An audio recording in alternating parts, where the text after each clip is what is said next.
प्रिय भक्तों, आपका हमारे चैनल पर स्वागत है। आपका दिन शुभ हो।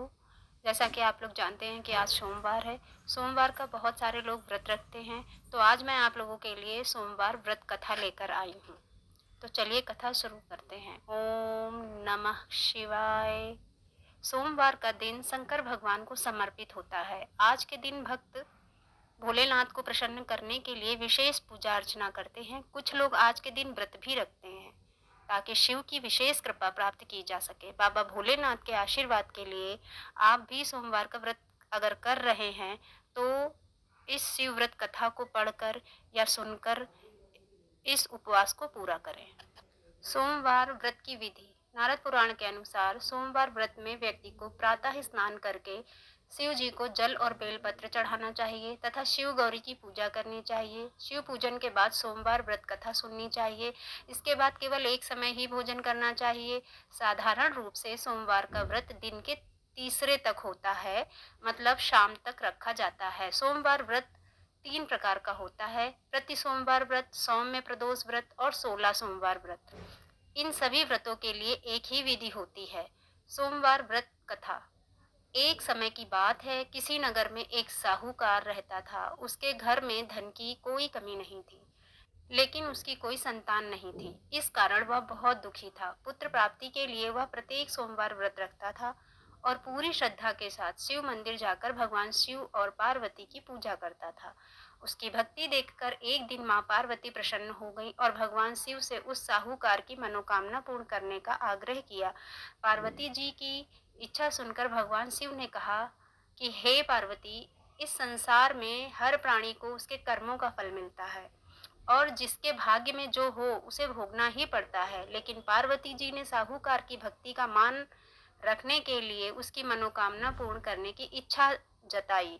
माता पार्वती के आग्रह पर शिव जी ने साहूकार को पुत्र प्राप्ति का वरदान तो दे दिया, लेकिन साथ ही यह भी कहा कि उसके बालक की आयु केवल 12 वर्ष होगी। माता पार्वती और भगवान शिव की बातचीत को साहूकार सुन रहा था। उसे ना तो इस बात की खुशी थी और ना ही दुख। वह पहले की भांति शिव जी की पूजा करता रहा। कुछ समय के बाद साहूकार के घर एक पुत्र का जन्म हुआ। जब वह बालक 11 वर्ष का हुआ तो उसे पढ़ने के लिए काशी भेज दिया गया। साहूकार ने पुत्र के मामा को बुलाकर उसे बहुत सारा धन दिया और कहा कि तुम इस बालक को काशी विद्या प्राप्ति के लिए ले जाओ और मार्ग में यज्ञ कराना। जहाँ भी यज्ञ कराओ वहाँ ब्राह्मणों को भोजन कराते और दक्षिणा देते हुए जाना। दोनों मामा भांजे इसी तरह यज्ञ कराते और ब्राह्मणों को दान दक्षिणा देते काशी की ओर चल पड़े। रात में एक नगर पड़ा जहां नगर के राजा की कन्या का विवाह था, लेकिन जिस राजकुमार से उसका विवाह होने वाला था वह एक आंख से काना था। राजकुमार के पिता ने अपने पुत्र के काना होने की बात को छुपाने के लिए एक चाल सोची। साहूकार के पुत्र को देखकर उसके मन में एक विचार आया। उसने सोचा, क्यों ना इस लड़के को दूल्हा बनाकर राजकुमारी से विवाह करा दूं। विवाह के बाद इसको धन देकर विदा कर दूंगा और राजकुमारी को अपने नगर ले जाऊंगा। लड़के को दूल्हे के वस्त्र पहनाकर राजकुमारी से विवाह कर दिया गया, लेकिन साहूकार का पुत्र ईमानदार था। उसे यह बात न्याय संगत नहीं लगी। उसने अवसर पाकर राजकुमारी की चुन्नी के पल्ले पर लिखा कि तुम्हारा विवाह तो मेरे साथ हुआ है, लेकिन जिस राजकुमार के संग तुम्हें भेजा जाएगा वह एक आंख से काना है। मैं तो काशी पढ़ने जा रहा हूँ। जब राजकुमारी ने चुन्नी पर लिखी बातें पढ़ी तो उसने अपने माता पिता को यह बात बताई।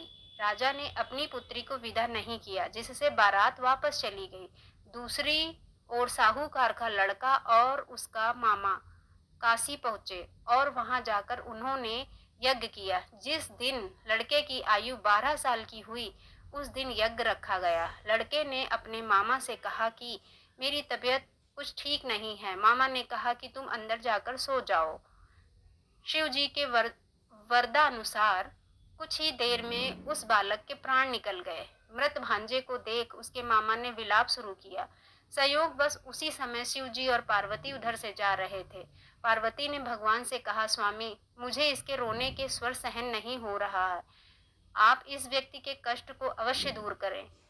जब शिवजी मृत बालक के समीप गए तो वह बोले कि यह उसी साहूकार का पुत्र है जिसे मैंने 12 वर्ष की आयु का वरदान दिया। अब इसकी आयु पूरी हो चुकी है। लेकिन मातृ भाव से विभोर माता पार्वती ने कहा कि हे महादेव, आप इस बालक को और आयु देने की कृपा करें, अन्यथा इसके वियोग में इसके माता पिता भी तड़प तड़प कर मर जाएंगे। माता पार्वती के आग्रह पर भगवान शिव ने उस लड़के को जीवित होने का वरदान दिया। शिव जी की कृपा से वह लड़का जीवित हो गया। शिक्षा समाप्त करके लड़का मामा के साथ अपने नगर की ओर चल दिया। दोनों चलते हुए उसी नगर में पहुंचे जहां उसका विवाह हुआ था। उस नगर में भी उन्होंने यज्ञ का आयोजन किया। उस लड़के के ससुर ने पहचान लिया और महल में ले जाकर उसकी खातिरदारी की और अपनी पुत्री को विदा किया। इधर साहूकार और उसकी पत्नी भूखे प्यासे रहकर बेटे की प्रतीक्षा कर रहे थे। उन्होंने प्रण कर रखा था कि यदि उन्हें अपने बेटे की मृत्यु का समाचार मिला तो वह भी प्राण त्याग देंगे। परंतु अपने बेटे के जीवित होने का समाचार पाकर वह बेहद प्रसन्न हुए। उसी रात भगवान शिव ने व्यापारी के स्वप्न में आकर कहा, हे श्रेष्ठी, मैंने तेरे सोमवार के व्रत करने और व्रत कथा सुनने से प्रसन्न होकर तेरे पुत्र को लंबी आयु प्रदान की है। इसी प्रकार जो कोई सोमवार व्रत करता है या कथा सुनता है और पढ़ता है, उसके सभी दुख दूर होते हैं और समस्त मनोकामनाएं पूर्ण होती हैं। ओम नमः शिवाय।